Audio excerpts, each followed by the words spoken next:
नमस्कार, आपके साथ मैं रोहित कुमार। जदयू में सब कुछ अच्छा तो नहीं ही चल रहा है और ये इसलिए क्योंकि एक पार्टी में नीतीश कुमार सर्वमान्य नेता तो हैं, लेकिन उस पार्टी के दो बड़े नेता ही आपस में उलझे पड़े हुए हैं। और ये हम नहीं कह रहे बल्कि पिछले कुछ महीनों से तो ऐसा ही लग रहा है। आरसीपी सिंह जो कि केंद्र में इस्पात मंत्री हैं मोदी कैबिनेट में, वो जदयू पर अपना दावा ठोक रहे हैं, तो ललन सिंह राष्ट्रीय अध्यक्ष के नाते अपने हिसाब से पार्टी को चलाना चाहते हैं। लेकिन बड़ी बात यह है कि एक ही पार्टी के दो बड़े चेहरे नीतीश कुमार के अलावा जो हैं, उनके अलग अलग तरह के जो रास्ते हैं, उससे जदयू जो है एक तरीके से दो फाड़ में बढ़ती नजर आती है। वो इसलिए क्योंकि लगातार एक तरफ ललन सिंह की बात कर लें तो ललन सिंह पार्टी के राष्ट्रीय अध्यक्ष हैं, लेकिन बड़े राज्य उत्तर प्रदेश में उनकी कोई नहीं चल रही है। उन्होंने ऐलान इस बात का किया है कि मणिपुर और गोवा में पार्टी अपने दम पर चुनाव लड़ेगी। और दूसरी तरफ आरसीपी सिंह जो कि पार्टी में वरिष्ठ नेता है, पूर्व राष्ट्रीय अध्यक्ष हैं, मौजूदा राज्यसभा सांसद हैं और केंद्र में इस्पात मंत्री हैं, वो उत्तर प्रदेश जैसे बड़े राज्य में बीजेपी के साथ तालमेल बिठा करके गठबंधन में चुनाव लड़ने की बात कह रहे हैं। अब इन तमाम खबरों के बीच में खबर यह है कि आखिर पार्टी को हो क्या गया है, पार्टी के दो बड़े नेता क्यों दो रास्ते पर हैं। तो इसकी पृष्ठभूमि पर अगर आप आए तो बिहार विधानसभा चुनाव के पहले चलिए। बिहार विधानसभा चुनाव के ठीक पहले ये नजर आ रहा था कि किस तरीके से ललन सिंह हाशिए पर थे, उनकी बहुत चल नहीं रही थी और आरसीपी सिंह ने पूरी तरीके से जदयू पर एक तरीके से एकाधिकार कर लिया था। चुनाव के जब नतीजे आए तो ये नतीजे न सिर्फ नीतीश कुमार की बड़ी हार के तौर पर देखे गए, बल्कि आरसीपी सिंह के उस टीम की भी हार को एक तरीके से देखा गया जिस टीम की अगुवाई में ये पूरा चुनाव लड़ा गया। उसके बाद जो है संगठन में बदलाव किया गया। नीतीश कुमार इस बात पर गंभीर हुए और उनको ये लगा कि मगध रीजन में, खास करके दक्षिण बिहार के हिस्से में एक बड़ा तबका है जहां पर जदयू को करारी हार का सामना करना पड़ा। उसके पीछे जो सवर्ण वोट बैंक है उसमें एक तरीके से कहें कि उनका वोट ना डालना कारण था।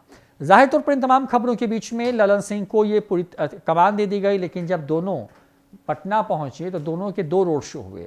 दोनों एक मंच पर कभी नहीं आए। हाल के दिनों में 2-3 मीटिंग्स को छोड़ दें तो ये दोनों नेता कभी भी एक मंच पर एक साथ नहीं आए हैं। दोनों के सुर भी अलग अलग रहते हैं, लिहाजा विपक्ष भी इसको लेकर के हमला बोलता रहा है। आरजेडी तो ये तक कहती रही है कि ललन सिंह तो बस पार्टी में कहने के लिए नेता है, चल तो आरसीपी की रही है। तो आरसीपी के सिंह के समर्थन वाले लोग ये कहते हैं कि ललन सिंह चला रहे हैं, आरसीपी का तो कोई वजूद नहीं है। और इन तमाम खबरों के बीच में बिहार में जदयू दो फाड़ में नजर आ रही है। अभी 5 राज्यों में चुनाव तारीखों का ऐलान हुआ है, जिसमें उत्तर प्रदेश, गोवा, मणिपुर, उत्तराखंड और पंजाब शामिल हैं। 3 राज्यों में जदयू चुनाव लड़ने वाली है। मणिपुर में उसका अपना कैडर वोट बैंक भी है, पार्टी का वहां पर जनाधार भी है।